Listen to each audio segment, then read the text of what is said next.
두 여인 사이에서 갈등한 사내. 임진왜란으로 인해 조선 땅이 혼란스럽던 1593년 봄, 한 선비가 송도에 갔다가 날이 저물어 역관에 머물렀습니다. 선비는 그곳에서 명나라군 종군 서기를 만났는데 27 나이인 서기는 수척한 얼굴에 병색이 완연한 상태였습니다. 더 이상 종군하지 않고 역관에서 휴양 중인 서기는 무료하던 차에 조선 선비와 필담을 나누었는데 그 내용을 정리하면 다음과 같습니다. 청년 주에는 본래 전당에서 살다가 아버지를 따라 촉주로 가서 여러 차례 과거에 응시했으나 계속 실패했습니다. 그는 네 번째 낙방했을 때 아무래도 급제할 운이 없다고 판단해 과감히 과거를 포기하겠노라 결심했습니다. 입신양명에만 매달려 세월을 낭비하기엔 내 청춘이 아깝구나. 차라리 장사하면서 자유롭게 세상을 유람하는 게 낫겠어. 태학에서 공부하던 시절 주생으로 불린 주에는 모아둔 몇백 냥으로 자그마한 배 한 척과 팔릴 만한 물건을 산 후 장사에 나섰습니다. 이것저것 유람하며 여유롭게 보내던 어느 날 주생은 악양루 밖에 배를 메어둔 채 알고 지내는 친구 나생을 찾아가 모처럼 회포를 풀고 술에 취해 배에 돌아와 골아 떨어졌습니다.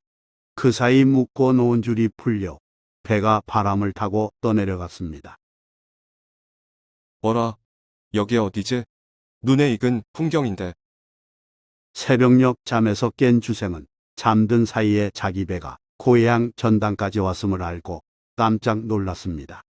육지에 오른 주생은 어릴 적 동물을 떠올리며 걷다가 길에서 옛날 소꿉친구였던 배도를 만났습니다. 아니, 이게 누구요? 정말 반갑소.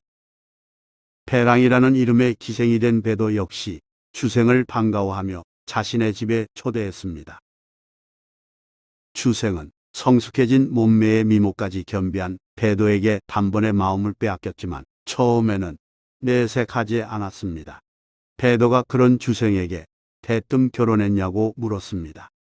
강호 유람객이 여자를 얻어 무엇하겠소? 주생은 어색하게 웃어넘기며 반가운 표시로 시한수를 지었습니다. 배도는 주생을 매우 마음에 들어하며 적극적으로 나왔습니다. 군자는 이제 배로 가지 마시고 이 집에 계세요. 첩이 잘 모시겠습니다. 배도는 원래 재산 많고 권세 강한 집안의 여자였습니다. 그러다가 벼슬하던 조부가 죄인으로 몰리면서 집안이 기울어 기생명부에 오르는 처지가 됐으나 우연히 제외한 주생을 배필로 삼기를 원한다고 말한 것입니다. 배랑의 말은 고마우나 내 어찌 바라겠소.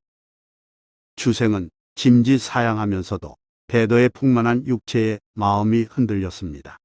배도는 밖으로 나가 주안상을 차려 돌아왔습니다. 술상을 놓고 마주 앉은 두 남녀는 서로 탐욕스러운 눈길을 주고받았습니다. 밤이 이슥해지자 주생은 풀린 눈으로 배도를 끌어당겨 허리를 껴안으며 뺨을 어루만졌습니다.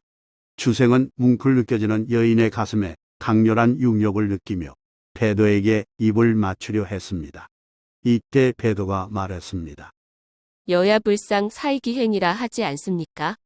정령첩을 버리지 않겠다는 언약을 먼저 해주세요. 여야불상 사이기행, 사야만국 이삼기록은 시경에 나오는 문장으로 여자는 잘못이 없는데 남자가 행실을 둘로 하네. 사내란 욕심이 끝없어 마음이 이리저리 흔들리노라 라는 뜻입니다. 다시 말해 여자를 겪기 전후 남자의 행동이 달라짐을 경계한 말이며 배도는 주생의 품 안에서 빠져나와 언약 문서를 쓰게끔 필묵과 비단을 펼쳤습니다.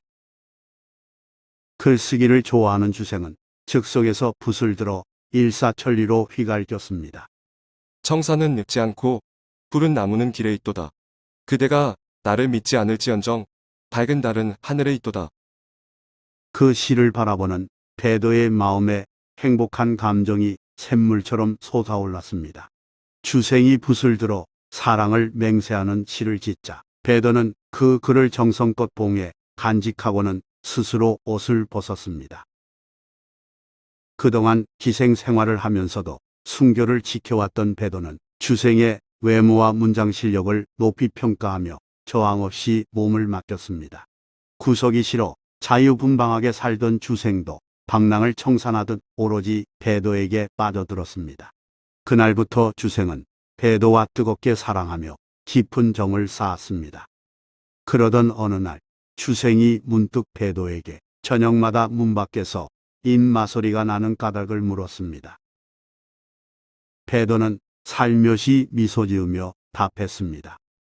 강변에 승상댁이 있습니다.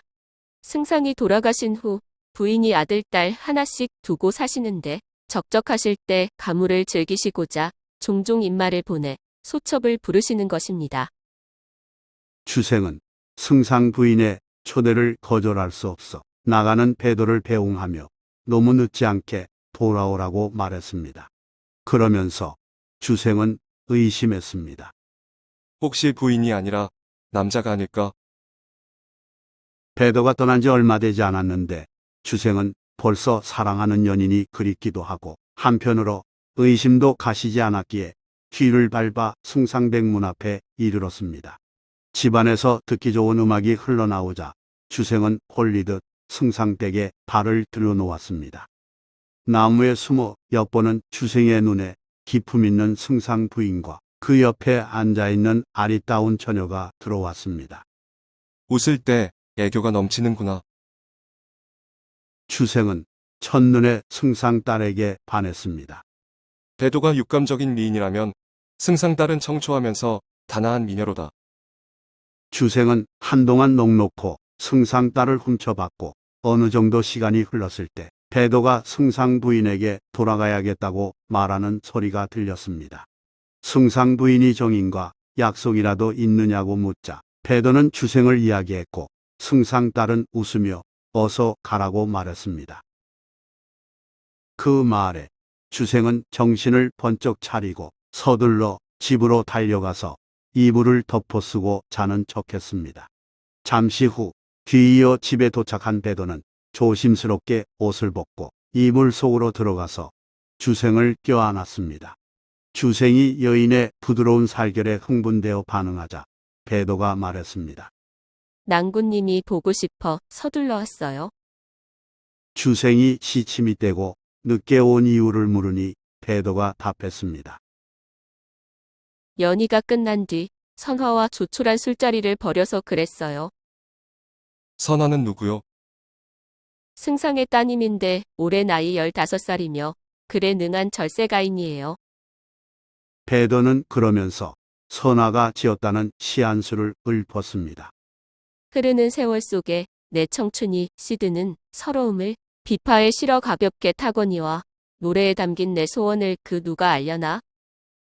주생은 선화의 시 속에서 연인이 없어 외로워한다는 사실을 알아챘습니다.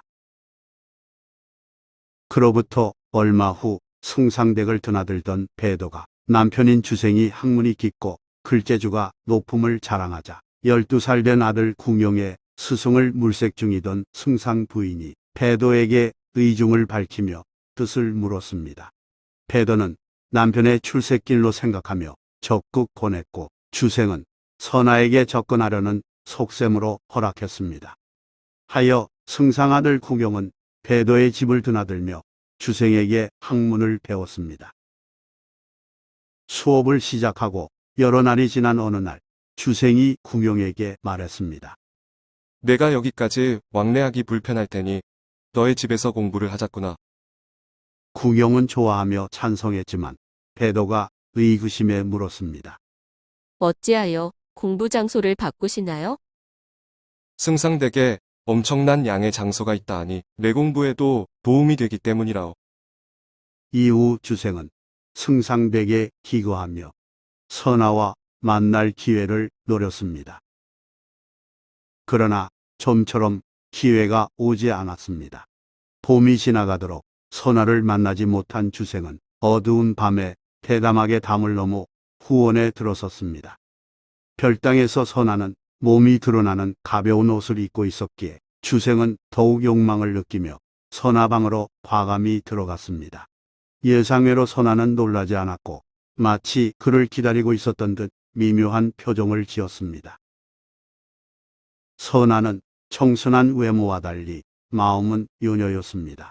두 사람은 이내 정사를 나눴고 주생은 색다른 감흥과 쾌락을 느꼈습니다. 어느덧 날이 밝아오자 선아가 주생에게 당부했습니다. 만약 비밀이 새어나가면 우리는 죽음을 면치 못할 거예요. 그러니 조심해서 또 오세요. 다음 날 밤에 주생은 또 선아를 찾아갔고 두 사람의 비밀 정사는 날마다 계속됐습니다. 하루는 선아가 당장은 즐겁지만 언젠가 들통날까 걱정하며 수심이 가득한 시를 지었습니다. 주생은 정식 중매로 예복을 갖추어 그대를 맞이하겠다는 말로 선아를 안심시켰습니다. 지금 그 말씀이 정말이신가요? 선아는 눈물을 거두며 화장용 거울을 두 쪽으로 깬 후 한쪽을 자기가 갖고 다른 한쪽을 흰 부채와 함께 주생에게 주면서 소중히 간직해 달라고 부탁했습니다.